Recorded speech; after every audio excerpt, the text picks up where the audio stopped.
Hello and welcome to the Sisters for Fitness Wellness Show. I'm Stephanie Gaines-Bryant. Our guest today is Curtis Valentine. He's an at-large member of the Prince George's County School Board, and he's also the founder of the Fatherhood Initiative. Fatherhood Forum. Fatherhood Forum. I keep getting that wrong, but we're going to get it right today as we discuss it. And what we're talking about, it's back to school time. We're sending our little ones back to the classroom, and we're talking to Curtis about what we have to look forward to this school year as far as Prince George's County schools are concerned. Welcome so much, Curtis. I'm glad to have you here. Thank you for having me back. I appreciate it. You were here last time, and we were talking about fathers getting involved in the lives of their children. Had a very good discussion. Two other gentlemen were here with us. I have you here today. I want to know, what do we have to look forward to as far as Prince George's County schools go with getting our kids back into school? I mentioned to you off air that I had 4 children at one time in the Prince George's County school system. One recently graduated. Now I have 3 kids in the school system. 2 of them are at Eleanor Roosevelt, and one of them is at Thomas Pullen Middle School, the performing arts school. And I remember sending Ricky, my oldest, to the bus stop for the very first time, and the bus stop was nearly empty because all of my neighbors, they were sending their kids to private school. They didn't want to send their kids to Prince George's County schools. And I was very sad to know that my husband and I made the decision to keep our children in Prince George's County schools so we could save that money for college time. Yeah. So what do you think about the decision that a lot of parents have made over the years not to send their kids to Prince George's County public schools? Well, that is something that we wrestle with as a school system, a discussion my wife and I have on a regular basis. My wife is a product of the Prince George's County public school system, and she just finished her doctorate from George Washington University. And so we have a personal story about how our school system can produce the finest in the country if given a chance and with the right support. And so when we think about our system, we understand that we need 100% of Prince Georgians supporting our school system. And that means investing in our school system with your children. We have the largest body of middle-class African Americans in the country. Yes, we do. And so that title is something that I think often is balked at, in part when people look at our school system and say, what does it matter that you have this designation of income when at the same time your school system is not very strong? And the response is, are you putting your kids in the school system? And oftentimes people will say, well, when you fix the school system, maybe I'll come back. Now, to define fix varies, because oftentimes people use really bad information to make the decision. And so if they're using bad information to make a decision on their children, the information that they need to make the decision to maybe put them back in may be a moving target. And so we think about what we need as a system. We need to ensure that people understand specifically what their children need. Every child, you have 4 children, I'm sure all 4 of them are uniquely different, and have unique gifts and unique needs. Understanding what your child needs, but also understanding what our school system has to offer. And so too often, parents are making private school decisions without having all the information about our school system. You mentioned your child going to Thomas Pullen Performing Arts School. Yes. I would bet all the money in my pocket that if you did a survey of all your neighbors, many of them would say, I didn't know about this performing arts school. Or they may have never even visited Thomas Pullen, or never even visited Eleanor Roosevelt High School, or knew how high ranked Eleanor Roosevelt High School was, or any other high school in our county. And so I think as a system, as a county, we have to make more informed decisions. At the same time, I think when you do bring in more parents into our school system, particularly those who can't afford private school, it benefits everybody. There's a study that shows that when you put a so-called middle-class student into a school, he directly impacts 8 other kids positively. And that's because those kids can see someone who has had investments in him or her. They see how they look at school, how they carry themselves in school, and just by looking at them, they benefit from it. Similarly, the parents of The parents who see other parents who are more likely to advocate on behalf of their children, more likely to hold their teachers to higher standards, also benefit. Inversely, if you remove a child from a school, so if you were to take your child out of Roosevelt High School or take your son out of Thomas Pullum, you will negatively affect 16 other kids, because now, again, you're removing yourself from the classroom, and in many cases, that could negatively affect how the teacher teaches, how the school responds to parents, because you were there to hold them accountable. Well, how do you make that decision? What's the proper research that we as parents need to do in order to decide, yes, Prince George's County can work for my child? I know we researched Eleanor Roosevelt's SciTech program, and that's what sold us. Yeah. The number of children who have succeeded as a result of going to Roosevelt, going on to good colleges. My son is at the Naval Academy. He knows kids who were accepted to Harvard. Outstanding. Because of the quality of education you get at a Roosevelt. How do we get that word out there? Well, you just did. I think as parents, are we talking to our neighbors about what our children are doing, about the benefits of our system?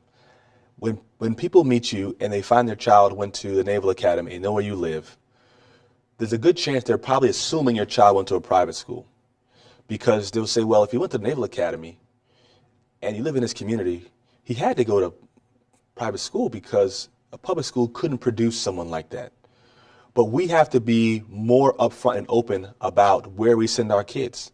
I remember asking someone, where he sent his kids, and as if he seemed so guarded. Like, that's a very personal question. What do you mean where I send my kids?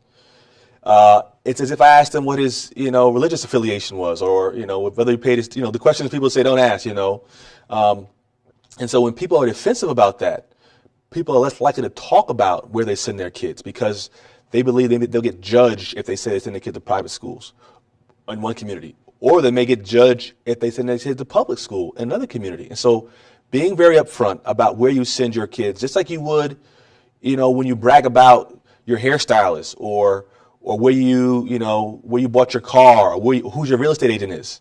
We brag about a lot of things positive in our life, but we don't brag about our school system. It's as if we expect it. Well, if they're doing well, then they should be doing well. And if they're not doing well, then I'll talk about that. And so most time when people hear about education in Prince George's County Public School, it's always a negative light. We don't talk about all the outstanding, graduates who go off, all the outstanding teachers who are getting awards on a national level, all the teachers who are being poached by other districts because they just know how strong our professional development program is. And so one, I believe, to your point, answer your question, we have to be more outgoing and more communicative about what's going well in our system. Those who are making that decision, I think, again, apply the same level of scrutiny you would to choosing what kind of car you buy, where to live, what kind of home to buy, and again, in some instances, where even to get a haircut. There are parents who are making decisions purely on word of mouth, purely on someone said, that school's terrible, I would never send my kid there. Or I know someone who had a very bad experience, and so that's why we shouldn't send their kid there. But it's important you have context and nuance to this story. So a good question would be, when did you send your child there? Who was the principal then? Well, there's a new principal now.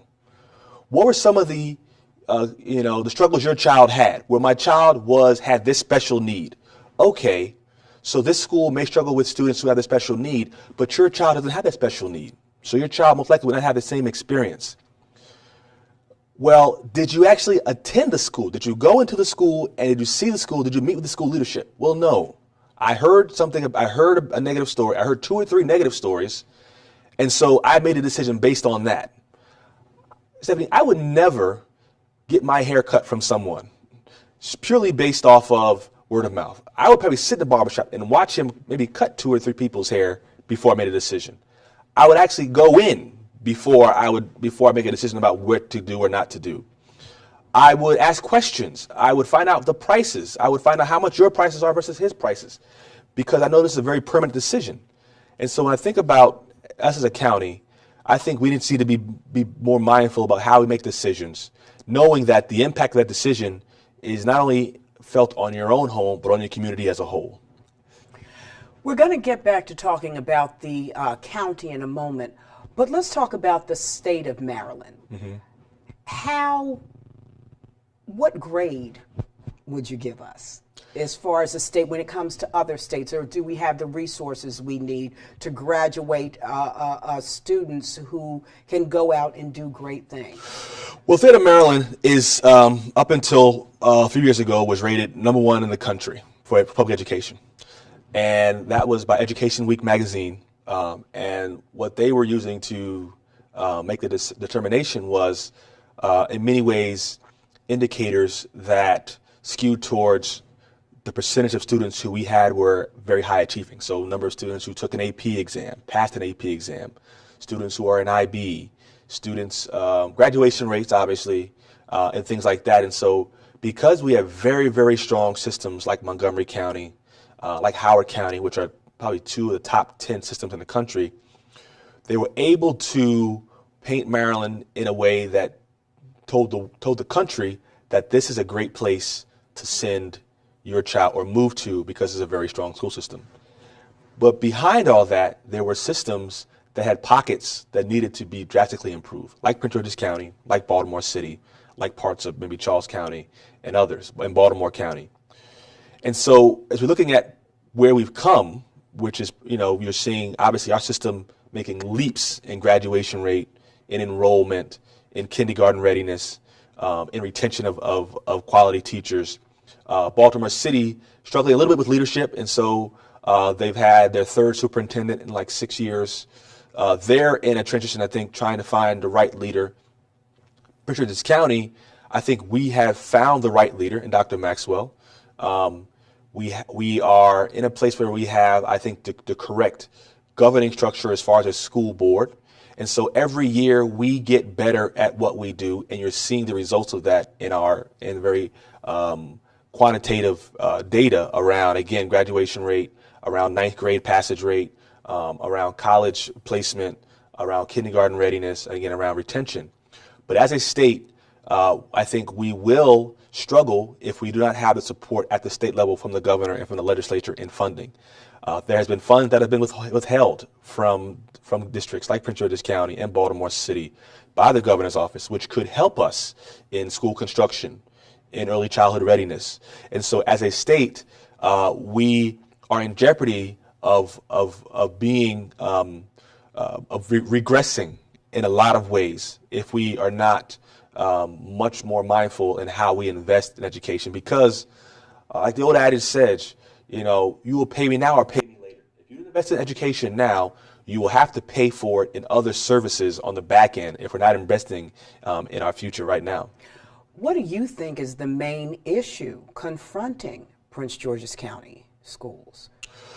Well, I believe, in a word, I would say communication.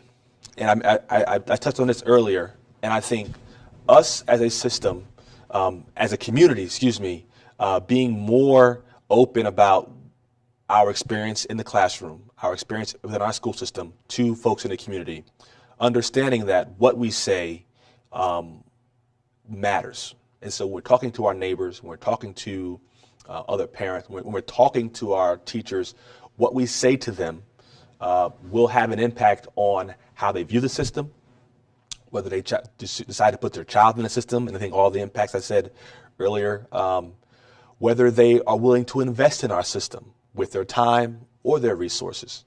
At the same time, as a system, as a school system, we have to be better communicators of our story directly to parents and to the media. And so we need to ensure that our story is being told in every form and in every fashion, whether it be on social media, on traditional media, and on print media, because that will shape how people view our system. And it will impact them, so how teachers teach and how inspired they are to teach and how inspired they are to continue this work, because they know that they're appreciated and valued. Because unfortunately, I'm a news person, and unfortunately a lot of the news we hear coming out of Prince George's County schools is negative news. Mm-hmm. Safety issues, things that cause parents to be fearful mm-hmm. of sending your kid to this school. Yeah, and you're exactly right. And I think that's something that we have to be very conscious about putting out not always good news, because there are things that we are trying to improve upon, but also letting people know we're trying to improve upon this, and that we would also like your help in getting us ideas on how to get it right. But like most media, I think people are attracted to a certain narrative. And so the narrative for Prince George's County is the schools are not very successful. And so whenever a media source finds something that fits into that narrative, they just latch onto it. When I organize an event and we bring out 300 fathers and men and parents and children to talk about all the outstanding things that are happening in the school system, the media is not there. When we're organizing events around promoting science and technology, or students who are going to outstanding schools after they graduate, the media is not there, because it appears as if the media believes that story won't resonate with their viewers, when the viewers already think that there's a certain narrative that already goes into what it means to be a student of Prince George's County. And so the idea that they would do a story on your son, a student, Prince George's County Public Schools, going to the Naval Academy, one of the most selective institutions in the world, why are they not doing a story about that? They would much rather do a story about someone who looked like your son who shot somebody. Exactly. That story fits into the narrative of young men of color in America. It's not the idea that a young man of color can go to the Naval Academy, because in many cases your son is a minority there, but that if the narrative is young boys of color are dropping out of school, having babies they're not taking care of, have poor self-esteem, and are not really promoting positive images, then trying to push back against that with stories of fathers who are stepping up, with male teachers who are taking pay cuts in order to work in our community, with young men who are addressing gang violence.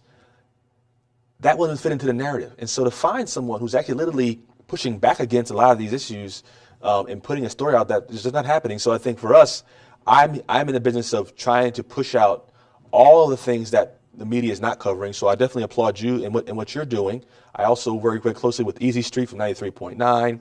I think Aaron Gilchrist from Channel 4 is someone also who's very interested in this work. And so we have to tell our own story, because if we don't, no one will. That goes into the next question, dealing with the Fatherhood Forum, and how important it is to have parents involved in their child's education. Don't just send them to school and let the teacher not only teach them, but parent them. No, you have to parent as well. Parent them. You're absolutely right. And so there's an old adage that if a child is only educated at school, then it's an uneducated child. Parents understand that you're the first teacher. From the time the child comes home, in some instances before the child comes. My wife used to put something on her stomach when the baby was still in the womb to help develop the brain, so when a child came out, they were more attentive and more responsive. And my son, you can see it now. He'll come in here and literally this whole place will become a laboratory for him. And that's 8 years later. What we say to our children, even before they reach our schoolhouse door, for the first 5 years, the most formative years in a child's life, the school system is not directly connected to your child. It's you. And so when the child enters into our school, the number of words your child can speak, the number of letters your child can identify, the colors your child can identify, your child's ability to be attentive, responsive, engaging, nice and kind to other students, all those things are all parenting skills. Oftentimes, the school system has to remediate a lot of children who have not had positive images and positive experiences at home. And so when people say the school system, what you're really saying is parents, parents, parents, parents. I don't want to send my child to that school whose parents look, act, and do these things, because I've invested so much in my child on the front end, I'm going to lose some ground. Not that maybe I can help that child, or maybe because I'm a neighbor to that parent, I can help them. It's I want for my child, and and so I want to protect my child from them.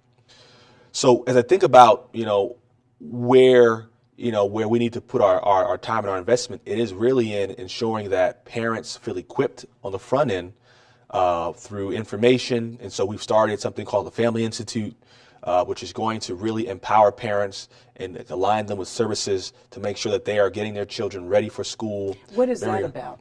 So the Parent Institute is based off of parent universities in Charlotte and also in Pennsylvania and Philadelphia, which is a way to really, lack of a better word, professionalize what it means to be an engaged parent. And so there are classes you would take, and then there will eventually be a certificate that you would receive from the school system showing that you graduated from this program, showing that you have all the skills. And this is voluntary, but skills you need to be an engaged parent, both for your child and for your school.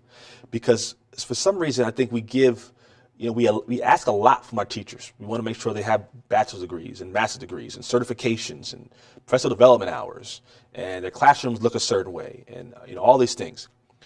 But there are parents who we know send their kids to school, and some may not have the resources, but some of them do, send their children to school so unequipped for that day. And the teacher has to, again, remediate.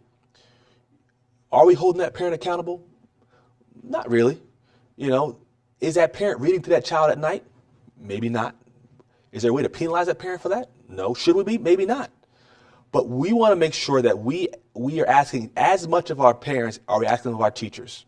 People say, well, Curtis, this day and age, parents, single moms, fathers are struggling with working many jobs, many have many kids and different. I understand that 1,000%. But our teachers are going through the same. Many of our teachers are single mothers. Many of our teachers are struggling with income and trying to make a life as a school teacher. And so we can't say either or. We have to say this has to be a team effort. And so parental engagement is just as important as professional development for our teachers, which we invest a lot of money in. And so the importance of parental engagement and some data which is really clear, particularly with fathers in the initiative that I've started. When you have an engaged father, graduation rates go through the roof. Dropout rates drop. When you have an engaged father, students are less likely to be left back in a classroom. When you have an engaged father, teenage pregnancy rates drop. When you have an engaged father, discipline and truancy, all those things drop. And so when we think about investing in our schools, trying to make sure we use our resources the best way possible, that we are giving our children the best example and the best chance at life, we need a full team. You can't go out to the basketball court and go up against the Golden State Warriors with 4 players. Redskins can't come out in the field with 9 players trying to go against the Dallas Cowboys. We need a full team. And when you have 9 players on the field playing against 11, the other 9 have to work much harder to beat the 11. And so we need a full team in order to compete with the private schools that are trying to poach our students, with the other school systems that are trying to poach our teachers, and with the image that Prince George's County schools are not very good, because they're outstanding for a lot of our students. We want to make them outstanding for all of our students. But if you come through our school system, you too can be selected to go to the United States Naval Academy or Harvard University or Morehouse College. We talked a little bit earlier about the budget. Mm-hmm. Do you believe that the resources that are, or the number of dollars per child, do you feel like those are being used in the best way? Well, I would say that we need a lot more resources. And I believe up until now, we have, at least recently under the new leadership of the school board and of the CEO, that we have been using them the best way we can and have been stretching them rather thinly. And so, yes. We spend quite a bit per child in this county. We do. We do spend a lot, but it's actually less than all of the districts surrounding us. So we spend less than Montgomery County. We spend less than in Northern Virginia. We spend less than other districts for the same education. And so in many ways we pay our teachers less. About 70% of our budget is going to personnel, teachers, pensions, insurance. And so when people say, we're not, where are we putting our money? We're putting our money like most companies do. And that's in human resource development, how we are training and preparing those who are in front of our students. And so when we think about where we use our resources, we have to do a better job and it's something that I've worked on with the system, is retaining our teachers. When we invest in a teacher and they leave our system, we lose a lot of money, time, and opportunity opportunity costs that have lost because someone has left our system. And so we have to be and do a better job of that. We've done a better job of doing audits of our system to make sure there's no waste. We have oversight from both the state and the federal government on a lot of our programs to ensure that we don't have waste. And if you see the result of those, most of them will show you that we are in a very good place in how we use our resources. They're not going out the back door in any way. At the same time, we need to do a better job of the resources we do have, keeping them. At the same time, I mentioned earlier about, when we have engaged parents, a student is less likely to be left back. When a child is left back, that's dollars wasted. We're re-educating a child we already educated. If you have an engaged father, children are less likely to be placed in special education, in remedial courses. Again, those are dollars that take away from other programs, because when you have a student who's in a special education environment and may not necessarily need it if they had a strong parent and an experience at 0 through 5 because they were prepared, that costs. Because when you put a child in a classroom with 6 other kids and you have 2 teachers, the student-teacher ratio is much lower, which means that costs us much more to educate this child than it did a child in a classroom with 28 kids. And so if we are reducing the number of students who are in those programs because we're getting them prepared earlier on, we're saving money on that as well. So there are savings that come in if we have parental engagement, if we're preparing our students before school, and if we're retaining our teachers and making sure they don't leave, because then we are losing money. Any closing words about the school board?